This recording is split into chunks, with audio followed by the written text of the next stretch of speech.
How to see deleted messages on Android. Hi everyone, I'm here to assist you today. Without any delay, let's jump right in. First, open Messages app on your device.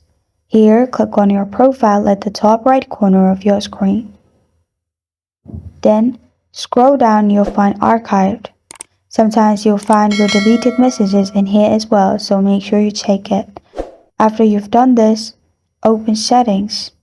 In Settings, simply scroll down and click on Google. In Google, in Recommended, you'll find Storage. Click on Manage Storage. After you've clicked on Manage Storage, you'll find all these options.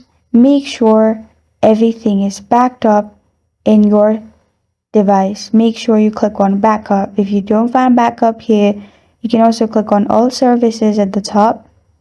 Scroll down and click on Backup in here and back up everything.